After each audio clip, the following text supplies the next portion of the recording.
Dans cette deuxième partie, on va aborder les notions de structuration en graph set. Alors, quand un problème d'automatisme est complexe, eh bien le risque, c'est d'avoir un graph set qui soit très compliqué à rédiger, très compliqué à lire, très compliqué à modifier. Pour résoudre cette situation, donc dans le cas de systèmes assez compliqués à automatiser, eh bien on va disposer d'un certain nombre de techniques que je vais présenter brièvement, qui vont permettre de résoudre cette situation. Alors la première des techniques, à vrai dire, c'est plutôt que d'écrire un grand graph set, ça va être de découper un problème complexe en petits problèmes, indépendants les uns des autres. Alors voici un exemple qui montre bien le mécanisme. On a ici une chaîne de production avec un flux de matière qui commence ici pour se terminer là. Et sur le parcours de cette matière, eh bien, on a différents postes de transformation. Ces postes de transformation, ils vont être décrits, et, leur fonctionnement va être décrit par des graph sets, mais ces graph sets vont être totalement indépendants les uns des autres. On a trois machines ici qui sont sur la même chaîne de production, mais qui finalement peuvent être totalement gérées indépendamment les unes des autres. Donc ce mécanisme, c'est le recours à ce qu'on va appeler des graph sets partiels, dont l'ensemble va former un graph set, mais chaque graph set est autonome dans son fonctionnement. Alors, il y a une deuxième situation qui peut se présenter et qui va consister à mettre en place une hiérarchie entre les graph sets. On va avoir un graph set qu'on peut qualifier de principal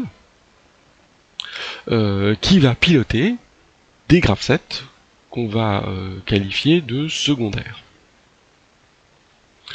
Le graph set principal pilote en quelque sorte le fonctionnement des graph sets secondaires, il autorise leur fonctionnement, et à l'inverse, les graph sets secondaires, eux, rendent compte en quelque sorte de leur évolution au graph set principal. Alors, on obtient ça d'une manière finalement très simple, en ayant recours à des numéros d'étape.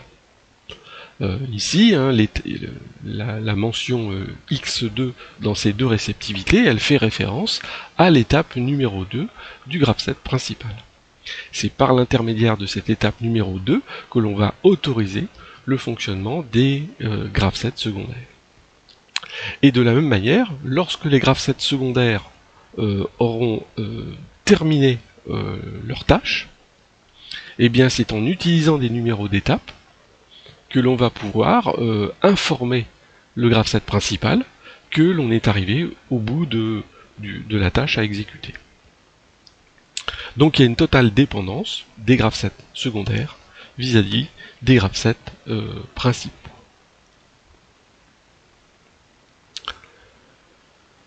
Une autre méthode consiste à avoir recours à des étapes encapsulantes. Là encore, on va avoir une hiérarchie entre les graph sets. Il va y avoir un graph set principal et puis un ou plusieurs graph sets secondaires. La nuance par rapport à la situation précédente, c'est que on n'a pas besoin de faire appel à des numéros d'étapes pour hiérarchiser les graph sets. C'est le mécanisme même d'encapsulation qui permet le bon fonctionnement. Alors, pour évoquer les deux exemples qui sont présentés ici, on a ici un premier exemple où on a tout un fonctionnement, ici, qui est contenu dans une étape encapsulante, en l'occurrence l'étape numéro 1.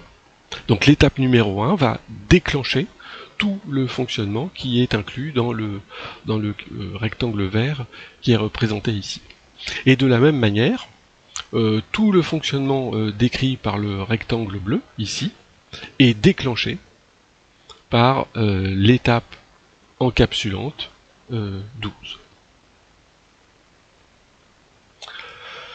Un autre exemple ici à gauche où on a une étape encapsulante qui contient deux ensembles d'étapes encapsulées. Donc c'est un mécanisme extrêmement puissant, hein, l'encapsulation. On ne l'utilisera pas nous dans nos TP ou dans nos exercices d'ailleurs.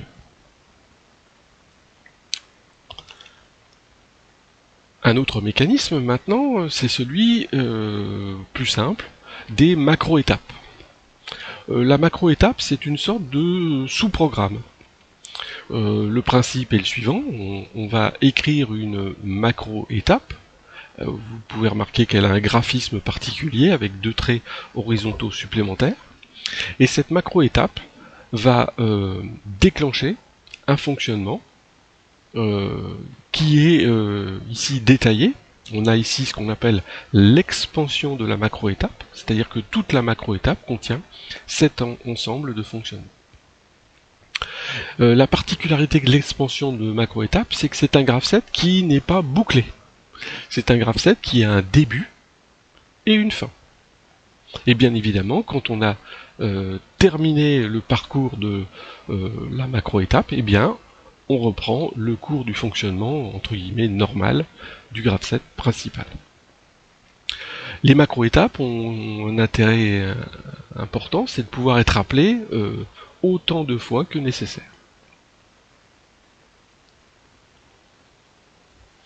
Un dernier mécanisme enfin pour terminer, c'est celui des modes de marche et d'arrêt.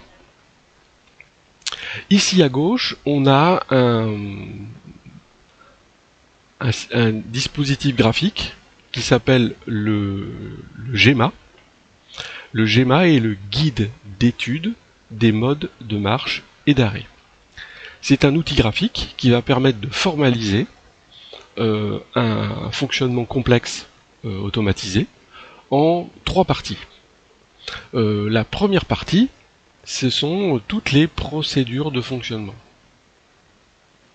Donc toutes ces procédures de fonctionnement, elles vont permettre de détailler tout ce qui se passe dans le fonctionnement d'un système automatisé. On va avoir ensuite un deuxième pavé, ce sont les procédures d'arrêt. Les procédures d'arrêt, elles permettent de décrire toutes les situations qui conduisent à l'arrêt de la machine. Enfin, troisième situation, ce sont les procédures de défaillance. Et comme le nom l'indique, hein, les procédures de défaillance, elles permettent de décrire quel doit être le comportement de la machine en cas de défaillance. Lorsqu'on a écrit l'intégralité du GEMA, eh bien, on va pouvoir, grâce à cet outil-là, rédiger un certain nombre de graph sets et hiérarchiser. Parmi ces graph sets, hein, il y en aura plusieurs qui seront très importants. Le graph set de conduite qui va organiser le fonctionnement général du système automatisé. Et puis le graph set de sûreté, dont un exemple vous est présenté ici. Et la particularité de ce graph set de sûreté, c'est qu'il comportera des instructions dites de forçage. Les instructions de forçage sont des instructions très puissantes qui vont permettre de modifier le comportement d'un graph set. Par exemple, l'initialiser. Par exemple, lui interdire tout fonctionnement. Eh bien, il ne reste plus qu'à voir tout cela à travers certains exercices.